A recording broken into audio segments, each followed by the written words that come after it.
7 март 2020 жылы мынакей Изачыда жайылатта коо мүчөсү бүгүн биз Жайыл Баатырдын тегерегиндеги тазалап ишембилик жасап атабыз.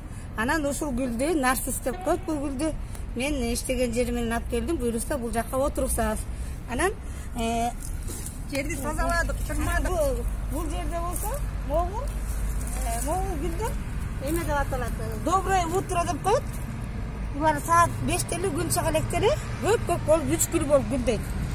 Анан бул 2 катар тиккен. Быйыл дагы көбөйтөйүн деп атам. Бул жерде мына многолетний гүлдөр. Бул болсо гүл кайыр. Бул абдан жакшы болуп кетеди. Анан могу жерде 2 түп эме бар, жаңгак бар мынакей. Ушул жаңгакты мен башка жерге көчүрүп коеюн деп атам. 2 жаңгак. Мынакей бул гүлдөрүбүз уже гүлдөп баштады. Өздөрү эме кылгандар эрте жашта гүлдөйт.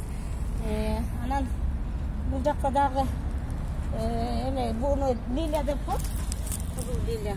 Мынакей булардын баары өсүп калды, кече тазалап койдук. Анан бул гүлдөр болсо гвоздика болчу. Мынакей гвоздика бүтү гүл тикпейт дегенден кыш менен турсун дедим да, элдерчи да кыш менен да гүл бар экен деп мына бүгүн буларды да тазалап, уруктарын уруктарын чогултуп буюрса кайра тигип, бул жактын баарын гвоздика кылганга аракет кылам. Буюрса жакшы, мынакей ачаларыбызга дагы, буларга дагы эми бизге максат шланга обещать эткен, билбейм, быйыл эми шланга болсо, баягы суу болсо сугарып карайбызбы деген ой болуп атат. Эми тазалабайсыңбы? Тазалап. Ой, убакытта тазалат. Булардын баары мектепте эме кылса, жашакка могу жерде калып атат, кайра деле чыгышы мүмкүн, эрте жашта. Анан петушок деген гүл өскөн бул жерде. Мынакей петушок деген гүлдүн баягы эмеси. Бул болсо бордовый болуп чоң болуп өсөт, бул петушок.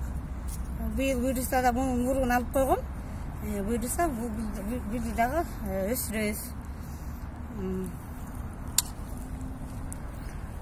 Бул Жайыл Баатырдын музейи Чүй облусунун Жайыл районунун борбору болуп эсептелет. Бул жер мына Жайыл Баатырдын эстелиги турат.